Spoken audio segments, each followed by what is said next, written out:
Hola, soy Fray Sergio Serrano y estás escuchando el podcast La Biblia en un año, donde escuchamos la voz de Dios y vivimos la vida a través del lente de las Escrituras. El podcast de la Biblia es presentado por Ascension. Usando la cronología de la Biblia de Great Adventure, leeremos desde Génesis hasta Apocalipsis, descubriendo cómo se desarrolla la historia de salvación y cómo encajamos en esa historia hoy. Y sí que encajamos. Hemos estado viendo en la carta a los Corintios. El día de ayer tenemos capítulo 11 y 12 y veíamos que Dios es la cabeza de Cristo. Y empezamos a hablar de todo esto, de quién dirige a quién y por qué. Pero ¿qué es lo que debemos descubrir? Que Dios está guiándonos, que Dios es el que nos amonesta a través de los apóstoles y quien nos dice que debemos tener un solo sentir y nuestro sentir debe estar en Cristo Jesús. De ahí en adelante vamos a entender que tanto la dirección como el liderazgo de cualquiera de los movimientos tiene que ser por el Espíritu Santo. Y algo que me llamó mucho la atención es que se habla del uso del velo para las mujeres que estén haciendo liderazgo o dirección. Ya las mujeres tenían un puesto muy importante. ¿Pero por qué se pedía el velo? Porque en Corinto, en el templo, hemos hablado que había mucha prostitución. Habían las 1000 vírgenes que realmente eran prostitutas que servían a los hombres que iban a adorar a los dioses a través del sexo, y ellas se rapaban la cabeza o tenían la cabeza descubierta, y para crear cierta diferencia con ellas se le pide a las mujeres que se tapen la cabeza cuando estén haciendo este trabajo de orar o de profetizar. Lo cual significa que las mujeres ya pueden orar en público de una manera especial y que pueden hablar en público de una manera especial porque tienen este derecho de hacer la tarea de Dios y ellas tienen una capacidad espiritual muy bonita. Así que la mujer que no usara el velo podía ser confundida con una prostituta. ¿Pero se necesita eso hoy? Pues no necesariamente. Pablo estaba diciendo aquí simplemente que si la mujer iba también a elevar las manos, que se vistiera acorde, ¿no? Para no atraer hacia ella la atención, sino para que hiciera su servicio como es debido. Lo mismo los hombres, todos debemos vestir decorosamente, con pudor y con modestia, cuando vamos al templo. No tenemos que ser tan ostentosos, ¿no? Y si una mujer desea usar el velo o un sombrero, bienvenida. Es algo que se usa en nuestro diario vivir en la iglesia. Y lo más lindo es descubrir que la mujer tiene un lugar hermoso en la iglesia, que es una compañera idónea con el hombre. Y eso es lo que debemos destacar, que las mujeres también son llamadas por Dios a estos trabajos tan especiales. Vamos a continuar descubriendo toda esta belleza que trae los Hechos de los Apóstoles con el capítulo 16 el día de hoy. Tendremos el primer libro de Corintios, capítulo 13 y 14. Y tendremos Proverbios, capítulo 28, 13 al 15. Este es el día 337. ¡Empecemos! Hechos, capítulo 16. Llegó también a Derbe y Listra. Había allí un discípulo llamado Timoteo, hijo de una mujer judía creyente pero de padre griego. Los hermanos de Listra e Iconio daban de él un buen testimonio. Pablo quiso que se fuera con él. Lo tomó y lo circuncidó a causa de los judíos que había por aquellos lugares, pues todos sabían que su padre era griego. Conforme iban pasando por las ciudades, les iban entregando para que las observaran las decisiones tomadas por los apóstoles y presbíteros en Jerusalén. Las iglesias pues se afianzaban en la fe y crecían en número de día en día. Atravesaron Frigia y la región de Galacia, pues el Espíritu Santo les había impedido predicar la palabra en Asia. Estando ya cerca de Misia, intentaron dirigirse a Bitinia, pero no se lo consintió el Espíritu de Jesús. Atravesaron pues Misia y bajaron a Troade. Por la noche, Pablo tuvo una visión. Un macedonio estaba de pie suplicándole: «Pasa a Macedonia y ayúdanos». En cuanto tuvo la visión, inmediatamente intentamos pasar a Macedonia, persuadidos de que Dios nos había llamado para evangelizarlos. Nos embarcamos en Troade y fuimos derechos a Samotracia y al día siguiente a Neápolis. De allí a Filipos, que es la principal colonia de la demarcación de Macedonia. En esta ciudad nos detuvimos algunos días. El día de sábado salimos fuera de la puerta a la orilla de un río, donde suponíamos que habría un lugar de oración. Nos sentamos y empezamos a hablar a las mujeres que habían concurrido. Una de ellas, llamada Lidia, vendedora de púrpura natural de la ciudad de Tiatira, y que adoraba a Dios, nos escuchaba. El Señor le abrió el corazón para que se adhiriese a las palabras de Pablo. Cuando ella y los de su casa recibieron el bautismo, suplicó: «Si juzgan que soy fiel al Señor, vengan y hospédense en mi casa». Y nos obligó a ir. Sucedió que, al ir nosotros al lugar de oración, nos salió al encuentro una esclava poseída de un espíritu adivino, que, pronunciando oráculos, producía mucho dinero a sus amos. Nos seguía a Pablo y a nosotros gritando: «Estos hombres son siervos del Dios Altísimo que les anuncia un camino de salvación». Venía haciendo esto durante muchos días. Cansado, Pablo se volvió y dijo al espíritu: «En nombre de Jesucristo te mando que salgas de ella». Y en el mismo instante salió. Al ver sus amos que se les había ido su esperanza de ganancia, agarraron a Pablo y a Silas y los arrastraron hasta la plaza ante las autoridades. Los presentaron a los magistrados y dijeron: «Estos hombres alborotan nuestra ciudad, son judíos, y predican unas costumbres que nosotros, por ser romanos, no podemos aceptar ni practicar». La gente se amotinó contra ellos. Los magistrados les hicieron arrancar los vestidos y mandaron azotarlos con varas. Después de haberles dado muchos azotes, los echaron a la cárcel y mandaron al carcelero que los guardará con todo cuidado. Este, al recibir tal orden, los metió en el calabozo interior y sujetó sus pies en el cepo. Hacia la medianoche, Pablo y Silas estaban en oración cantando himnos a Dios. Los presos los escuchaban. De repente se produjo un terremoto tan fuerte que los mismos cimientos de la cárcel se conmovieron. Al momento quedaron abiertas todas las puertas y se soltaron las cadenas de todos. Despertó el carcelero, y al ver las puertas de la cárcel abiertas, sacó la espada e iba a matarse, creyendo que los presos habían huido. Pero Pablo le gritó: «No te hagas ningún mal, que estamos todos aquí».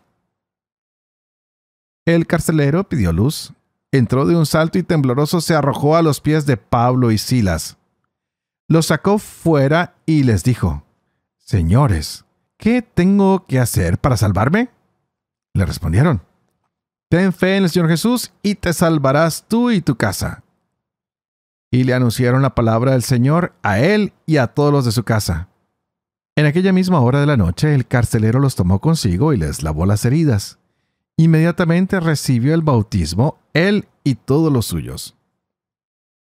Les hizo entonces subir a su casa, les preparó la mesa y se alegró con toda su familia por haber creído en Dios.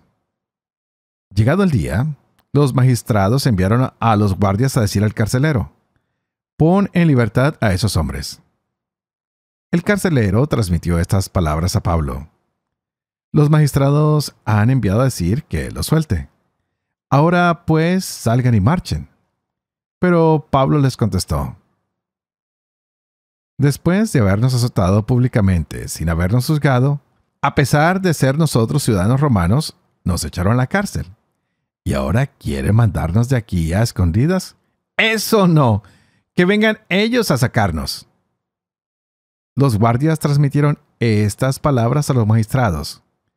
Les entró miedo al oír que eran romanos. Vinieron y les rogaron que salieran de la ciudad. al salir de la cárcel, se fueron a casa de Lidia. Volvieron a ver a los hermanos, los animaron y se marcharon.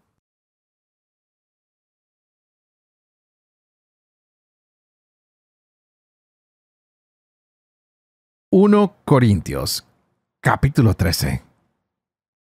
Aunque hable las lenguas de los hombres y de los ángeles, si no tengo caridad, soy como bronce que suena o címbalo que retiñe.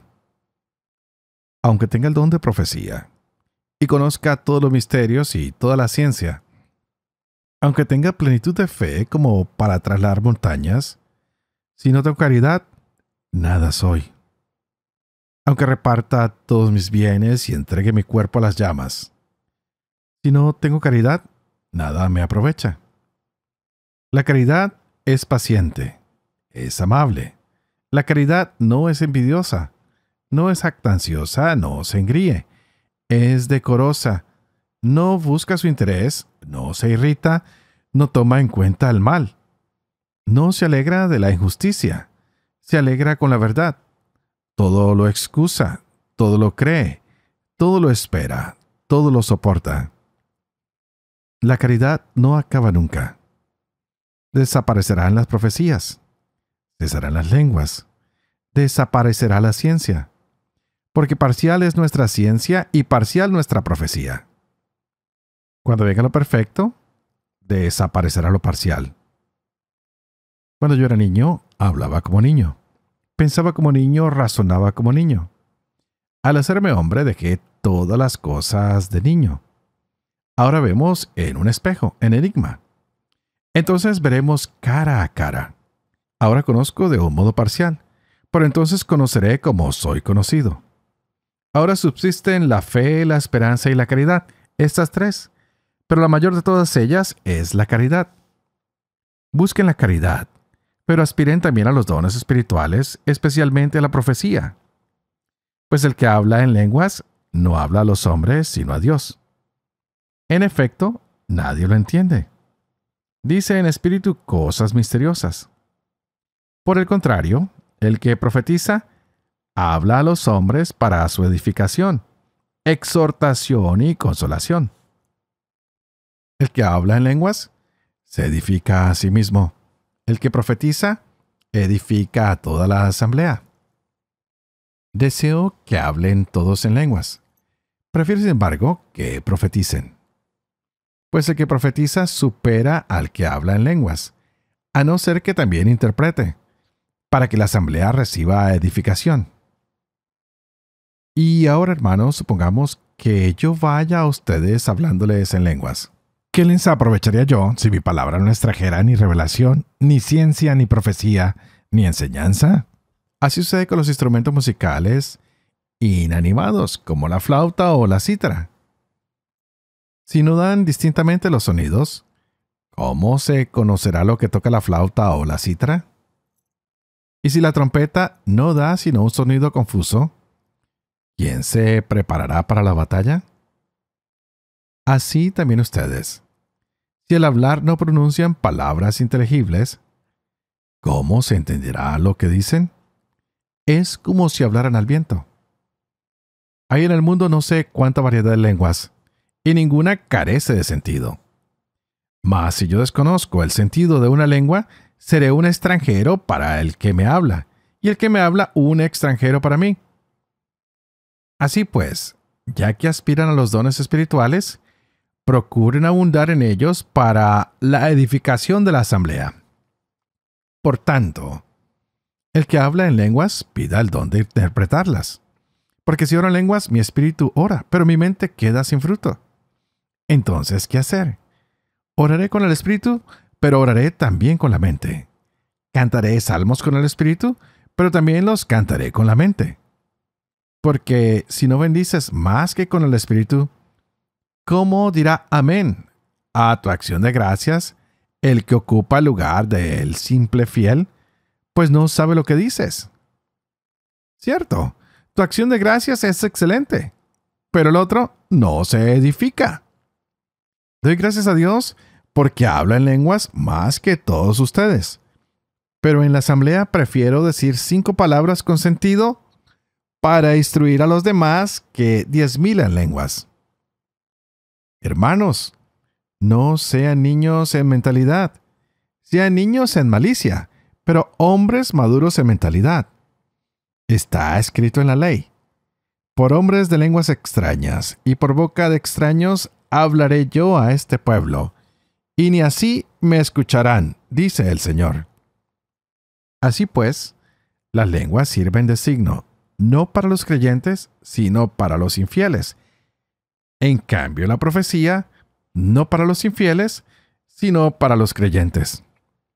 Por ejemplo, si se reúne toda la asamblea y todos hablan en lenguas y entran en ella simples fieles o infieles, ¿no dirán que están locos? Por el contrario, si todos profetizan y entra un infiel o un simple fiel, será convencido por todos, juzgado por todos. Los secretos de su corazón quedarán al descubierto, y postrado rostro en tierra, adorará a Dios confesando: Dios está verdaderamente entre ustedes. ¿Qué concluir, hermanos? Cuando se reúnen, cada cual puede tener un salmo, una instrucción, una revelación, un discurso en lenguas, una interpretación, pero que todo sea para edificación. Si se habla en lenguas, que hablen 2 o a lo más 3, y por turno, y que haya un intérprete. Si no hay quien interprete, guárdese silencio en la asamblea. Hable cada cual consigo mismo y con Dios. En cuanto a los profetas, hablen 2 o 3. Y los demás juzguen. Si alguno otro que está sentado tiene una revelación, cállese el primero. Pueden profetizar todos ustedes por turno para que todos aprendan y sean exhortados. Pero los espíritus de los profetas están sometidos a los profetas, pues Dios no es un Dios de confusión, sino de paz. Como en todas las iglesias de los santos, las mujeres cállense en las asambleas, que no les está permitido tomar la palabra. Antes bien, estén sumisas como también la ley lo dice. Si quieren aprender algo, pregúntenlo a sus propios maridos en casa, pues es indecoroso que la mujer hable en la asamblea. ¿Acaso ha salido de ustedes la palabra de Dios? ¿O solamente a ustedes ha llegado? Si alguien se cree profeta o inspirado por el Espíritu, reconozca en lo que les escribo un mandato del Señor. Si no lo conoce, tampoco él es reconocido. Por tanto, hermanos, aspiren al don de la profecía y no estorben que se hable en lenguas. Pero hágase todo con decoro y orden.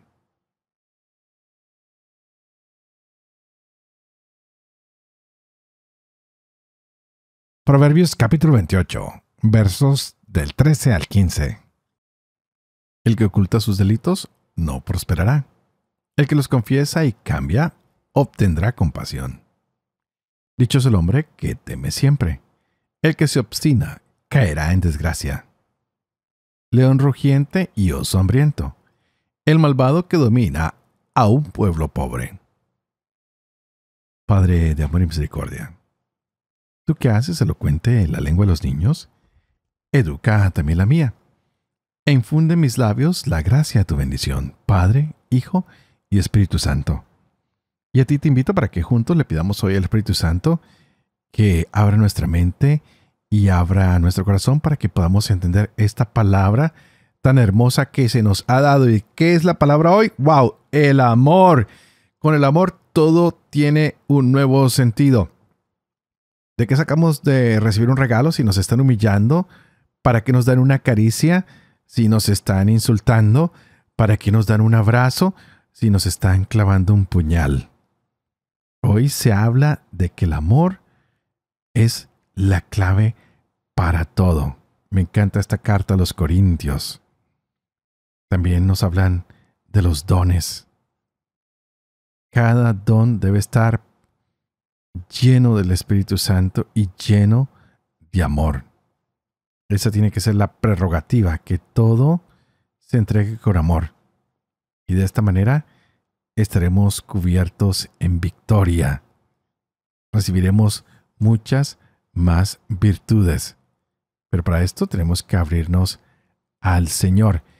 Este es un texto que se usa muy constantemente y es como descubrimos que el Señor nos da muchos dones. Siempre nos da los mejores dones para que tengamos una vida maravillosa, para que el camino sea más fácil, para que todo sea excelente. Y por eso debemos procurar adquirir todos los dones posibles.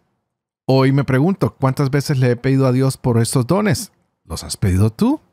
Hay que decir, Señor, nos ponemos sumisos ante tu voluntad y concédenos estos dones para poder tener esa capacidad espiritual de beneficiarnos con estos dones y sobre todo con la ayuda del Espíritu Santo, poder darle la mano a los demás creyentes y a los que aún no creen, poderlos acercar a ti.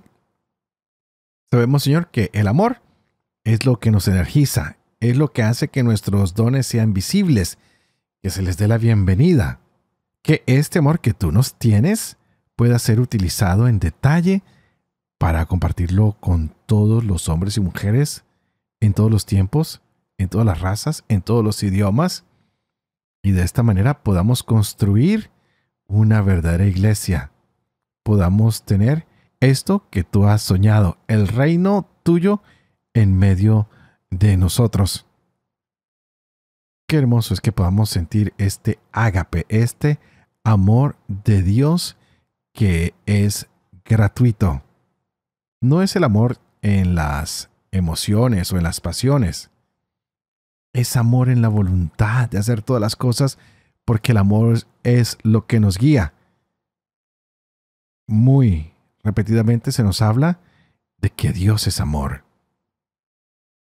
De que la definición de Dios, es decir, Dios es amor. Amor y Dios son lo mismo. Es generoso. Es alguien que nos oye, que nos entiende, que nos da lo mejor siempre. Por eso hoy, digámosle, Señor, queremos estos dones del Espíritu. Queremos ser ejercitados constantemente por el amor. Queremos actuar en el amor para que así cada una de las lenguas que hablemos, cada uno de nosotros en nuestra propia elocuencia, en nuestras propias acciones, seamos testimonios de el amor, pues es este el idioma que hace una gran melodía. Es una melodía que no hace mucho ruido. El amor se siente, el amor se percibe. Una acción amorosa se siente en lo profundo del corazón. Hay acciones que vienen cargadas de vaciedad y uno dice, bueno, lo hicieron más por cumplir que por amor. Qué lindo que Pablo nos ponga en este contexto y nos dice que el amor ofrece muchos privilegios. Pues nos dice que el amor es paciente, que es bondadoso. Qué lindo sería que nosotros nos esforzáramos para actuar de esta manera, siempre movidos por ese amor maravilloso que Dios ha tenido para con ustedes, para conmigo, para con todo el mundo. Dios tiene un afecto especial por cada uno de nosotros y nos invita a que no envidiemos nada ni a nadie, que no nos inflemos, que no nos llenemos de orgullo. Todo lo contrario, que cada día con más humildad, pues el amor es comprensivo, es servicial, nos irrita, nos ayuda a controlar nuestro temperamento, nos invita a ser virtuosos y nos mueve a llevar el mensaje de Dios a todos los lugares. Preguntémonos, ¿qué es lo que nos alegra el día de hoy? ¿No será el sentirnos amados y el poder amar a los demás? El amor nunca deja de ser. El amor nos ayuda a pertenecer y a permanecer en Dios. El amor nos llena de esperanza. El amor hace que nuestra fe crezca. El amor siempre permanece.